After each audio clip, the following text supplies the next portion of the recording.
स्वागत है आप लोगों का हमारे चैनल पे।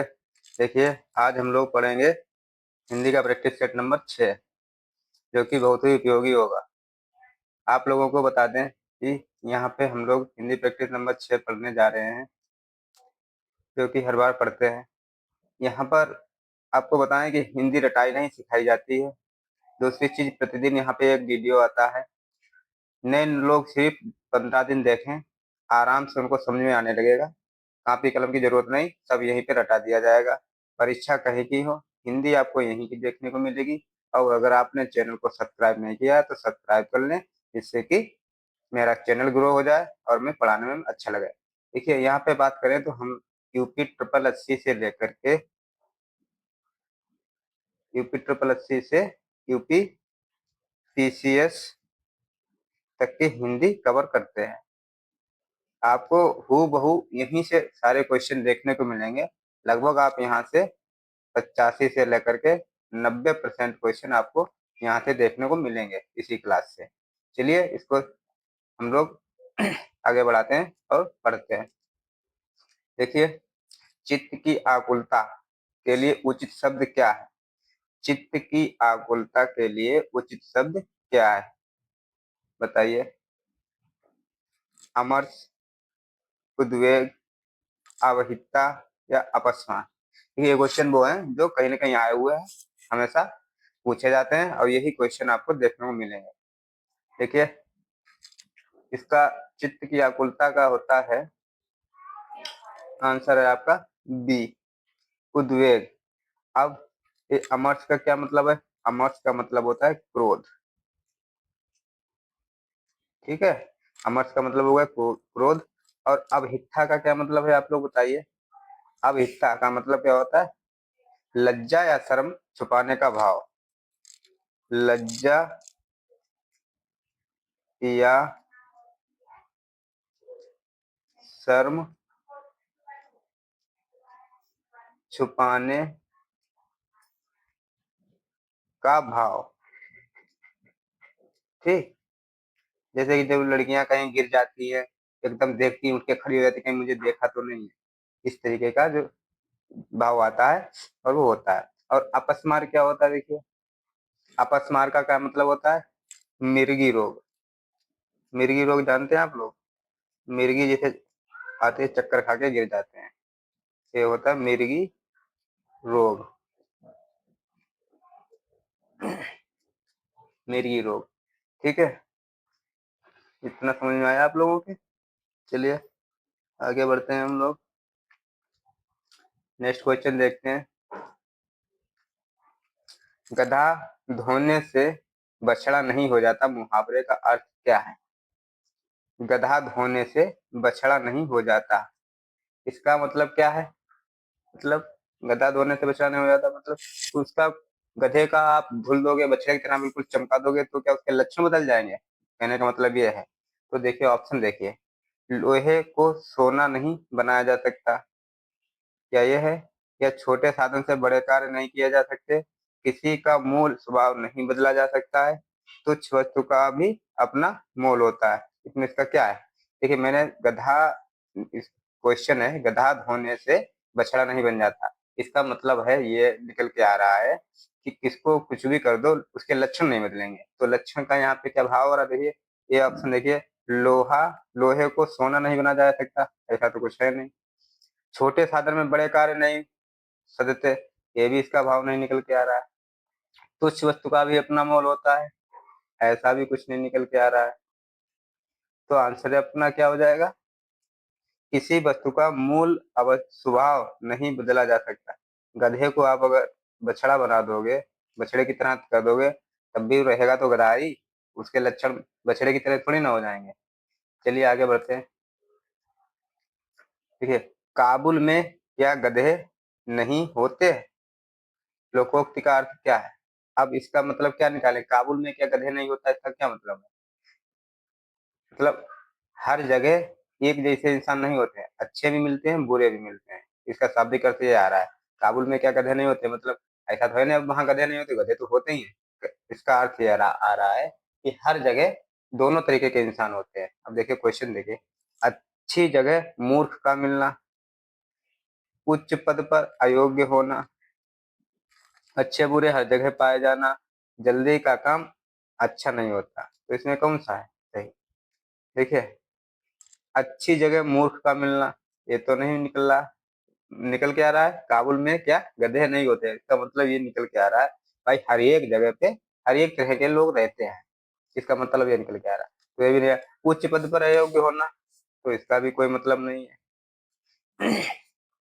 अच्छे बुरे हर जगह पाए जाते हैं, ये बिल्कुल आपका ठीक है, अच्छे बुरे हर जगह पाए जाते हैं। तो तभी इसका कहा गया काबुल में क्या गधे नहीं पाए जाते हैं। चलिए देखते हैं आगे का और बढ़ते हैं। कौन सा शब्द स्त्रीलिंग है? अब आपको स्त्रीलिंग पहचानना है। स्त्रीलिंग का पहचानने का मतलब सबसे अच्छा होगा, अगर वो पुल्लिंग होगा तो उसमें अच्छा निकल के आएगा, ठीक है। और स्त्रीलिंग होगी तो अच्छी निकल के आएगी लास्ट में। जैसे लड़का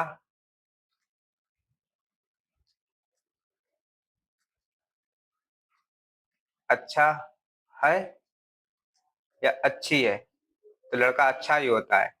लड़की अच्छी है या अच्छा है, तो अच्छी अच्छी हो है। लड़की अच्छी होती है, लड़का अच्छा होता है, ठीक। अच्छा अच्छी का निकाल लो, ये स्त्रीलिंग और पुल्लिंग में हो जाता है। लास्ट में आप अच्छा अच्छी करके निकाल कर देख सकते हो। या कैसा है या कैसी है, इस तरीके से निकाल सकते हो। लड़का कैसा है, लड़की कैसी है, इस तरीके से भी निकाल सकते हो। लास्ट में आप स्त्रीलिंग कर लेना। अब देखिए, दूध, दूध में क्या है बताइए आप लोग।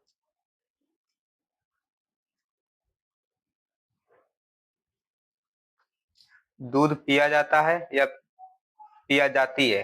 दूध पिया जाता है, तो ये तो पुल्लिंग हो गया भाई।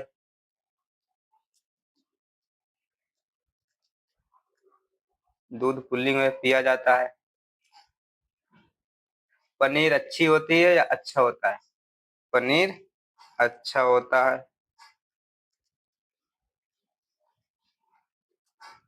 ठीक। अब दही अच्छा होता है, अच्छी होती है? दही भी अच्छा होता है, अच्छा होता है। और लस्सी अच्छा होती है कि लस्सी अच्छी होती है? लस्सी अच्छी होती है,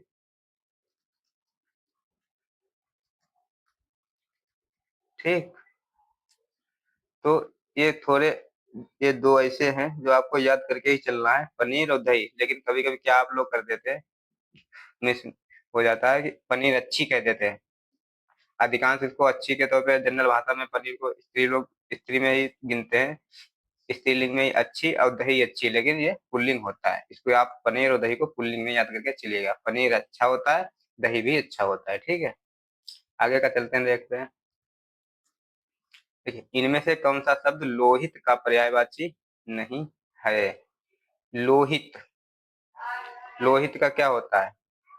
देखिए, लोहित का मतलब होता है खून, ठीक। अच्छा, और इसका एक होता है कीलाल, कीलाल। कीलाल के तीन अर्थ होते हैं। कीलाल का मतलब क्या होता है? देखिए, पानी होता है, मधु होता है, शहद होता है, शहद होता है, और खून होता है, रक्त किसे कहते हैं, रक्त होता है, ठीक है। ये तीन रक्त होते हैं। तो आप इसमें देखिए, केलाल तो होता ही होता है, आपको बताते हैं। रुद्र भी होता है, शोणित भी होता है। तो ये तो होंगे नहीं, तो ये तो आपके आंसर रहे नहीं, क्योंकि ये होते ही होते हैं। अब कासारी का क्या मतलब होता है? कासार का मतलब होता है खांसी। और री, री का मतलब होता है मारने वाला। मारने वाला मतलब खांसी को मारने वाला जो भी सिरप होती है उसे हम लोग कासार कहते हैं। तो आंसर आपका क्या हो गया?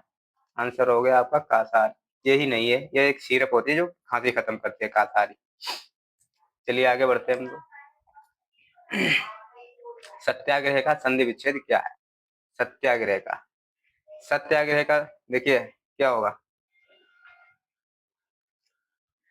सत्याग्रह का संधि विच्छेद होगा, देखिए सत्य प्लस आग्रह पूछा जाता है भाई, इम्पोर्टेंट है सत्याग्रह। तो ये हो गया सत्याग्रह। ठीक है, सत्य प्लस आग्रह का हो गया सत्याग्रह। अब इसमें संधि कौन सी है? या में आ निकल के आ रहा है और बड़ा में भी बड़ा आ निकल के आ रहा है, तो बड़ा बड़ा मिलके क्या बन गया? बड़ा आ। संधि हो गई आपकी दीर्घ। दीर्घ संधि, दीर्घ संधि में क्या क्या निकल के आता है? देखिए बड़ी ई निकल के आता है, बड़ो ऊ निकल के आता है, और आओ निकल के आता है, और आओ नहीं, सॉरी भाई, आओ नहीं निकल के आता, बड़ा आ निकल के आता है। ठीक है, ये दीर्घ संधि हो गई। चलिए आगे चलते हैं, बढ़ते हैं हम लोग।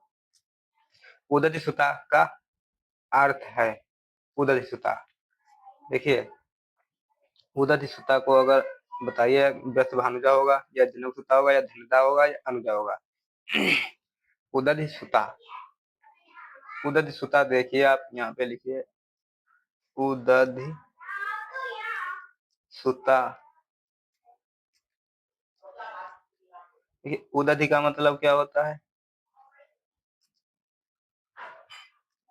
उदधि, उदधि का मतलब होता है समुद्र। ठीक है, उदधि समुद्र होता है। अब सुता का मतलब क्या होता है? सुता का मतलब होता है बेटी। ठीक, तो समुद्र की बेटी कौन है? समुद्र की बेटी कौन है बताइए आप लोग? समुद्र की बेटी, उदध सुधा का मतलब है समुद्र की बेटी। ठीक, अब समुद्र की बेटी कौन है? समुद्र में कौन रहता है? लक्ष्मी जी। यहाँ पे एक पेज ले लेते हैं हम लोग। समुद्र की बेटी है लक्ष्मी जी, समुद्र की बेटी लक्ष्मी जी।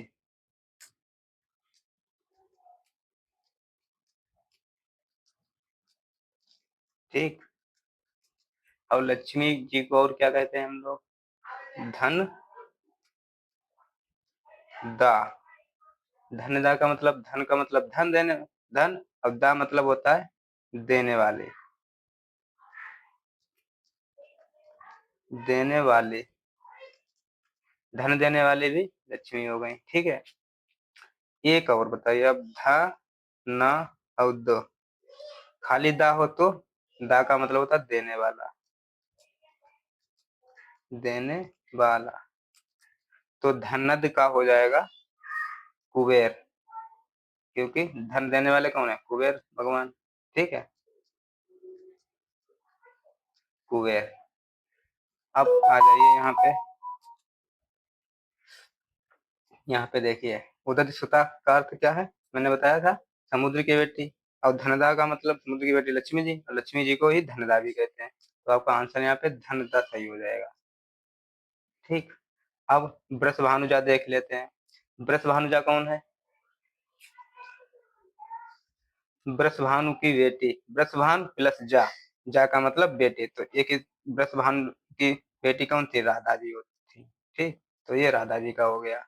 जनक सुता, जनक और जनक, जनक और सुता, जनक की बेटी कौन थी? जनक की बेटी माता सीता जी थी, जनक की बेटी माता सीता जी थी। तो इसको जनक सुता को सीता जी यहाँ पे कर लीजिए आप लोग।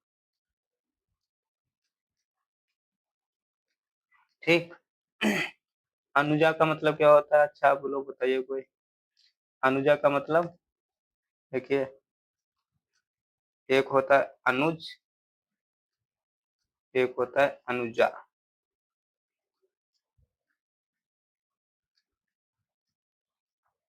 एक होता है अनु।